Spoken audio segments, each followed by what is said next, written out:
Chag Sameach, and welcome to this week's 5 Minutes of Torah with the Beth Israel Rabbi. Now I know what you're thinking. Is Rabbi Infeld wearing a Tilly hat? Doesn't he usually wear a kippah? And the answer is yes, I am wearing a Tilly hat and a kippah as well. Why do I have a Tilly hat on?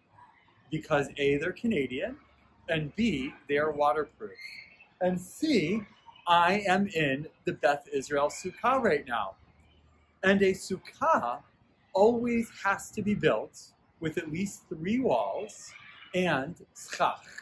Tzchach is a roof that is made from organic material that is no longer alive. And it can't completely cover the sukkah. It actually has to be open enough that one should be able to see the stars. And if it's open enough to be able to see the stars, then, well, since we're here in Vancouver, inevitably there's going to be a little bit of rain.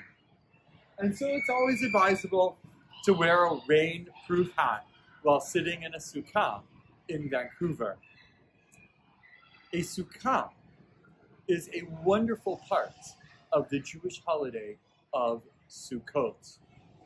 And there is a commandment in the Torah to not only build a sukkah, but actually to live in the sukkah. We as Jews understand that to mean that we should eat in the sukkah and maybe even sleep in the sukkah.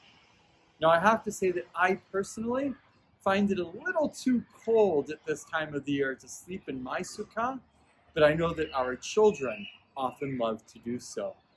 Now a good question is asked. Do you have to build and stay in your own sukkah, or can you eat in a communal sukkah, like this, the sukkah of Beth Israel? Well, at our house, we have our own sukkah, and I also, of course, sometimes eat in a sukkah that's been built here at Beth Israel.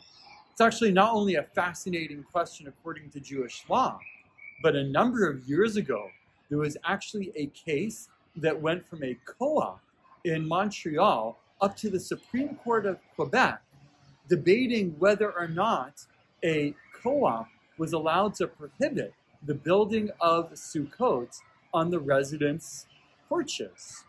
In the end, the co-op actually won and was able to prohibit the building of the sukkot on people's porches as long as they built a communal sukkah. Each side brought their own rabbi. One side's rabbi arguing you only could eat in a communal, you could only eat in your own personal sukkah. The other side saying, no, you can eat in a communal sukkah. Well, I don't want to get involved in that particular halachic or even legal case right now, but I know that some of us may not have had an opportunity to build our own sukkot in our houses this year.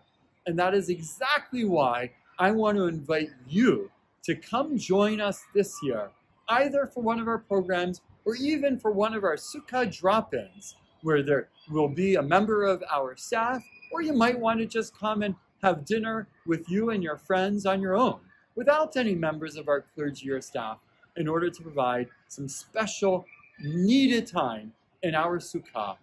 Hopefully it doesn't rain, hopefully we have sun and warmth, and we're able to truly have simcha on this Sukkot. Chag Sameach.